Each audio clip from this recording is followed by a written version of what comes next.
صلوا علیہ وآلہ۔ صحیح بخاری حدیث نمبر 61۔ حضرت صلی اللہ علیہ وسلم نے فرمایا، درختوں میں ایک درخت ایسا ہے کہ اس کے پتے نہیں جھڑتے، اور مسلمان کی مثال اسی درخت کی سی ہے، بتاؤ وہ کون سا درخت ہے؟ یہ سن کر لوگوں کا خیال جنگل کی طرف دوڑا۔ عبداللہ رضی اللہ تعالی عنہ نے کہا، میرے دل میں آیا کہ وہ کھجور کا درخت ہے، مگر میں اپنی کمسنی کی شرم سے نہ بولا۔ آخر صحابہ نے حضرت صلی اللہ علیہ وسلم سے پوچھا کہ وہ کون سا درخت ہے؟ آپ نے فرمایا، وہ کھجور کا درخت ہے۔ صحیح بخاری حدیث نمبر 62۔ حضرت صلی اللہ علیہ وسلم نے فرمایا، درختوں میں سے ایک درخت ایسا ہے کہ اس کے پتے نہیں جھڑتے، اور مسلمان کی بھی یہی مثال ہے، بتلاؤ وہ کون سا درخت ہے؟ یہ سن کر لوگوں کے خیالات جنگل کے درختوں میں چلے گئے۔ عبداللہ نے کہا کہ میرے دل میں آیا کہ بتلا دوں کہ وہ کھجور کا درخت ہے، لیکن وہاں بہت بزرگ موجود تھے، اس لیے مجھ کو شرم آئی۔ آخر صحابہ نے عرض کیا، یا رسول اللہ، آپ ہی بیان فرما دیجئے۔ آپ صلی اللہ علیہ وسلم نے بتلایا کہ وہ کھجور کا درخت ہے۔ صحیح بخاری حدیث نمبر 63۔ حضرت صلی اللہ علیہ وآلہ وسلم ایک بار مسجد میں بیٹھے ہوئے تھے، اتنے میں ایک شخص اونٹ پر سوار ہو کر آیا اور اونٹ کو مسجد میں بٹھا کر باندھ دیا۔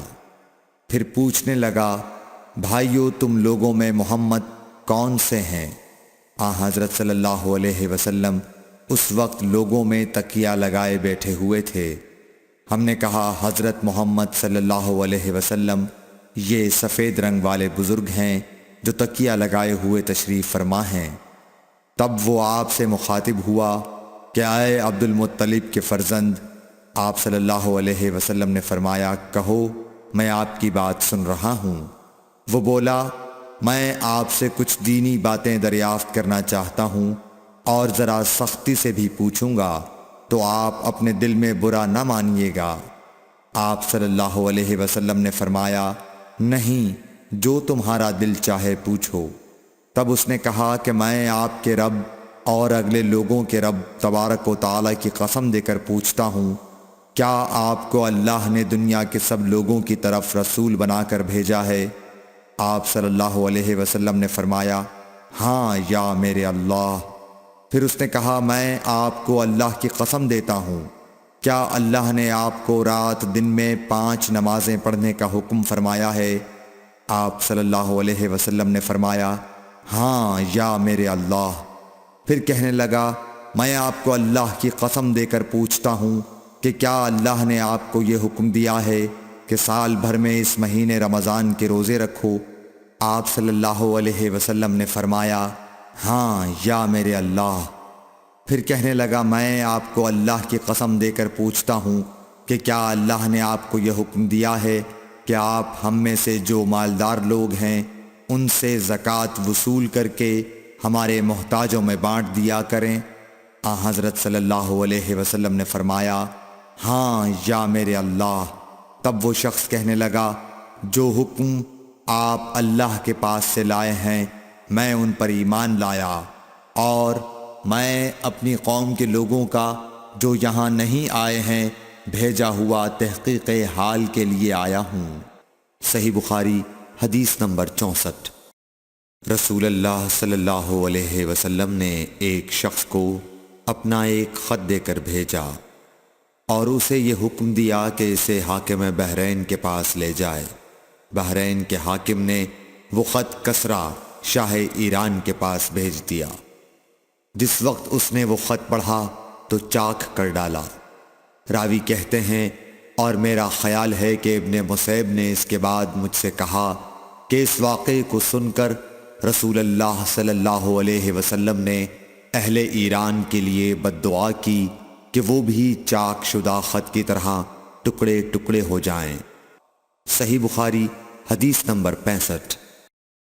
رسول اللہ صلی اللہ علیہ وسلم نے کسی بادشاہ کے نام دعوت اسلام دینے کے لیے ایک خط لکھا یا لکھنے کا ارادہ کیا تو آپ صلی اللہ علیہ وسلم سے کہا گیا کہ وہ بغیر مہر کے خط نہیں پڑھتے، یعنی بے مہر کے خط کو مستند نہیں سمجھتے۔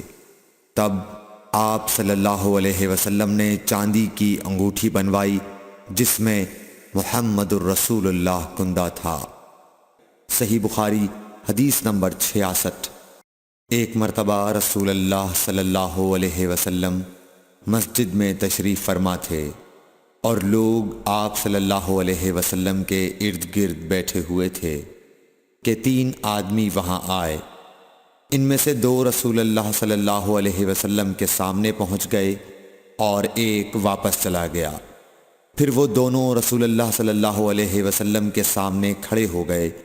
اس کے بعد ان میں سے ایک نے جب مجلس میں ایک جگہ کچھ گنجائش دیکھی تو وہاں بیٹھ گیا، اور دوسرا اہل مجلس کے پیچھے بیٹھ گیا، اور تیسرا جو تھا وہ لوٹ گیا۔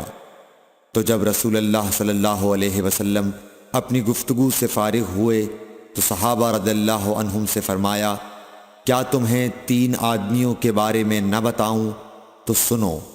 ان میں سے ایک نے اللہ سے پناہ چاہی، اللہ نے اسے پناہ دی، اور دوسرے کو شرم آئی تو اللہ بھی اس سے شرمایا کہ اسے بھی بخش دیا، اور تیسرے شخص نے منہ موڑا، اللہ نے بھی اس سے منہ موڑ لیا۔ صحیح بخاری حدیث نمبر 67۔ رسول اللہ صلی اللہ علیہ وسلم اپنے اونٹ پر بیٹھے ہوئے تھے اور ایک شخص نے اس کی نکیل تھام رکھی تھی۔ آپ صلی اللہ علیہ وسلم نے پوچھا، آج یہ کون سا دن ہے؟ ہم خاموش رہے حتیٰ کہ ہم سمجھے کہ آج کے دن کا آپ کوئی دوسرا نام اس کے نام کے علاوہ تجویز فرمائیں گے۔ پھر آپ صلی اللہ علیہ وسلم نے فرمایا، کیا آج قربانی کا دن نہیں ہے؟ ہم نے عرض کیا، بے شک۔ اس کے بعد آپ صلی اللہ علیہ وسلم نے فرمایا، یہ کون سا مہینہ ہے؟ ہم اس پر بھی خاموش رہے اور یہی سمجھے کہ اس مہینے کا بھی آپ اس کے نام کے علاوہ کوئی دوسرا نام تجویز فرمائیں گے۔ پھر آپ صلی اللہ علیہ وسلم نے فرمایا، کیا یہ ذوالحجہ کا مہینہ نہیں ہے؟ ہم نے عرض کیا، بے شک۔ آپ صلی اللہ علیہ وسلم نے فرمایا، تو یقیناً تمہاری جانیں اور تمہارے مال اور تمہاری آبرو تمہارے درمیان اسی طرح حرام ہیں جس طرح آج کے دن کی حرمت تمہارے اس مہینے اور اس شہر میں ہے۔ پس جو شخص حاضر ہے اسے چاہیے کہ غائب کو یہ بات پہنچا دے، کیونکہ ایسا ممکن ہے کہ جو شخص یہاں موجود ہے وہ ایسے شخص کو یہ خبر پہنچائے جو اس سے زیادہ یاد رکھنے والا ہو۔ صحیح بخاری حدیث نمبر 68۔ رسول اللہ صلی اللہ علیہ وسلم نے ہمیں نصیحت فرمانے کے لیے کچھ دن مقرر کر دیے تھے، اس ڈر سے کہ کہیں ہم کبھی دخاطر نہ ہو جائیں۔ صحیح بخاری حدیث نمبر 69۔ آپ صلی اللہ علیہ وآلہ وسلم نے فرمایا، آسانی کرو اور سختی نہ کرو، اور خوش کرو اور نفرت نہ دلاؤ۔ صحیح بخاری حدیث نمبر 70۔ عبداللہ ابن مسعود ہر جمعرات کے دن لوگوں کو وعظ سنایا کرتے تھے۔ ایک آدمی نے ان سے کہا، اے ابو عبد الرحمن، میں چاہتا ہوں کہ تم ہمیں ہر روز وعظ سنایا کرو۔ انہوں نے فرمایا، تو سن لو کہ مجھے اس امر سے کوئی چیز مانع ہے تو یہ کہ میں یہ بات پسند نہیں کرتا کہ کہیں تم تنگ نہ ہو جاؤ، اور میں وعظ میں تمہاری فرصت کا وقت تلاش کیا کرتا ہوں، جیسا کہ رسول اللہ صلی اللہ علیہ وسلم اس خیال سے کہ ہم کبھی دخاطر نہ ہو جائیں وعظ کے لیے ہمارے اوقات فرصت کا خیال رکھتے تھے۔ Thanks for watching. Don't forget to like, comment, share and subscribe to